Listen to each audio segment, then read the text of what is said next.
Good morning. Welcome to the garden. I'm glad you've chosen to be here with us on this Labor Day weekend. Labor Day is officially tomorrow, and that's the day that was set aside back in 1895 to celebrate and honor our work. And yet all we have to do is look around and see that it doesn't get much celebrating and honoring anymore, at least not in the way it was intended, because we can go to outside our homes to any workplace and we'll see any number of folks there working. We go into a store, a clerk will be there, maybe not happily, but a clerk will be there to serve our every need.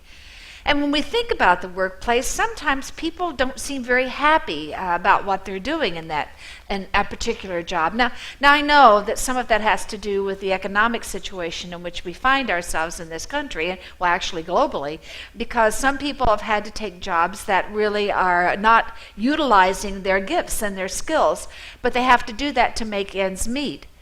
And at the same time, there are folks who are holding down a job who are just doing that. They're taking up time and space, but they aren't really passionate about what they're doing. They're not really interested in it. They're just waiting for the workday to be over and the paycheck to be delivered so they can go do what they really like and what they really enjoy. And sometimes it seems as though there's no meaning in what we're doing, or perhaps we feel as though that job's been robbed of its meaning and purpose and being. Mike and I went to see not long ago the movie Chef. Now, we're not big movie people. I know you're surprised with all of the movies here, but I don't choose them. But we don't go see a lot of movies, and somebody recommended it because Mike likes to cook and is kind of a foodie person, and so we went to see this. And without giving much of it away, let me say to you that it's about a professional chef who has been highly acclaimed for his creative and innovative menus and the food choices that he presents to people. They're things that tempt the palate and just are so pleasing to people. And his encounter with a food critic who has been one who has acclaimed him, who has praised him a lot.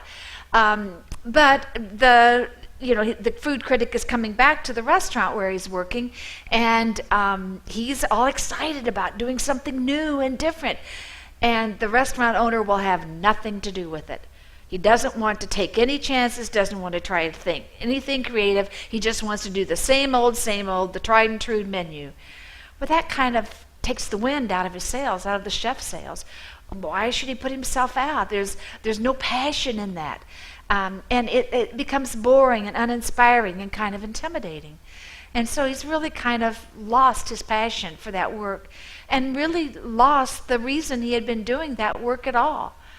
Well, we have to have some sense of what the purpose is of what we're about, I think, in order for us to have work that's meaningful and significant for us. And that's a bit of what the Bible passage is about. It's a different vein, but this is out of the Acts of the Apostles. It was written by the same person who is said to have written Luke's Gospel. Let's look at it, and then we'll kind of try to talk about what it means.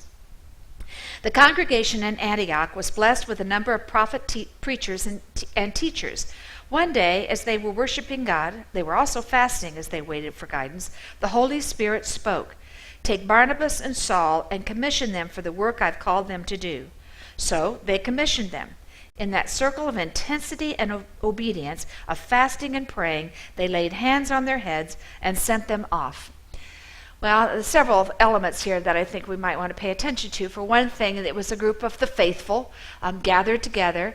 These were preachers and teachers and prophets, we're told, and they had been praying, and they felt that the Spirit had revealed to them that there were two among them who could be set apart, could be commissioned to the work that God was calling them to.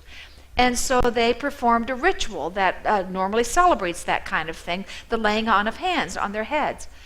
That reminds me of what happens when we are ordained pastors, because the bishop or others lay hands on our heads and commission us and bless us, I guess, into the work that we are being called to do. And I think in a very real way, we are all called to do God's work. Now, I know that can be a little bit intimidating to think of our work or being any kind of a calling, but I'm not talking about necessarily something like Saul and Barnabas, that it's religious or spiritual work. I'm not talking necessarily about a specific job that we're called to do, but I think we're called to be who we are. We're called to be the person that God has created us to be, whatever that might look like, whatever that might be. Well, how do we know who God calls us to be? How do we know what we're to be like? Well, I think there are a couple of hints that can help us understand. One is that we know the gifts and abilities that God has given us, and we're using those gifts and abilities. And actually, we're maximizing those. We're using them to the very best that we can.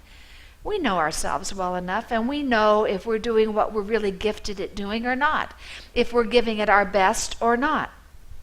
And if we're not, it's a sorry state of affairs. Abraham Maslow said, "If you deliberately plan on being less than you are capable of being, then I warn you that you'll be unhappy for the rest of your life." We must use the gifts that God has given us. And another way we know whether or not we're using those gifts that we have is how we feel when we're doing it. Are we really kind of throwing ourselves into it? Is the time flying by? Do we feel like we're in the flow or in the zone? Because when we're doing that, we typically do our best work, and we are doing more what God has called us to do and what God has called us to be. Let me give you an example of what I'm talking about. I read a story about a woman named Megan who was a part of the janitorial services at a very large major city hospital. And she did her work with such pride and so thoroughly that she was often assigned new team members to orient them, to train them on what they needed to be doing to do their job the way it was supposed to be done. So that's what she was doing one particular day. She was training a new team member, and she was aware that he was being sort of nonchalant about the whole thing, treating it all casually, and didn't seem to take seriously how important the strict procedures were that they had to follow when they were cleaning. And so she stopped and said to him, "The job that this team does may be one of the most important jobs in this church, in this hospital. When we do the cleaning the way it's supposed to be done, in the operating rooms or in the patient's rooms, there are fewer germs.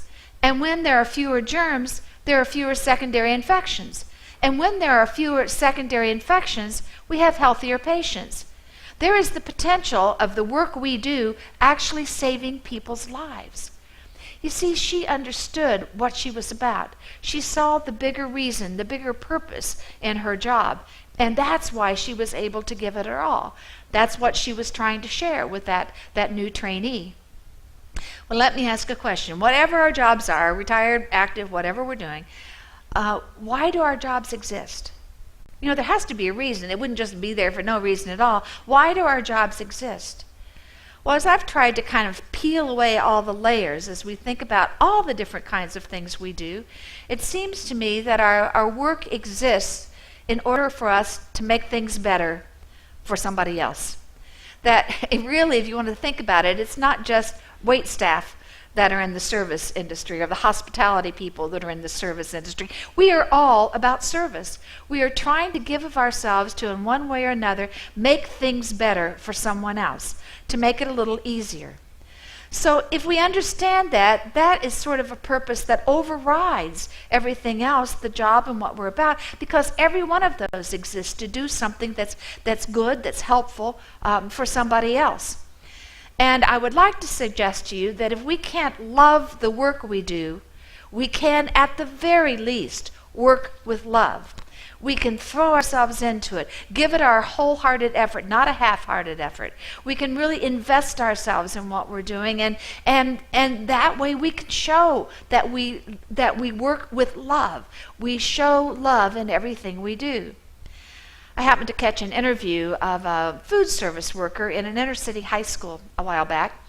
And if any of us have ever been in a high school period, will understand that food service people don't always get a lot of respect and appreciation for the work they do.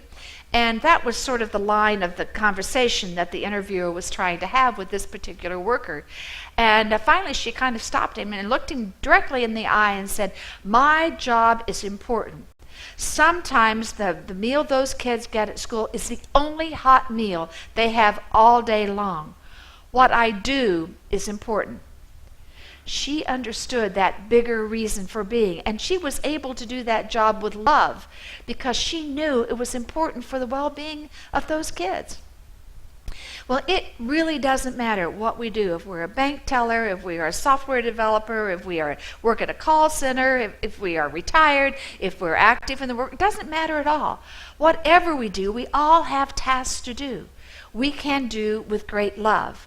And when we do it with great love, we can give it our very, very best. Martin Luther King said it like this: "If it falls your lot to be a street sweeper, go out and sweep streets like Michelangelo painted pictures. Sweep streets like Handel and Beethoven composed music. Sweep streets like Shakespeare wrote poetry. Sweep streets so well that all the host of heaven and earth will have to pause and say, 'Here lived a great street sweeper who did his job well.' That's because he did it with love."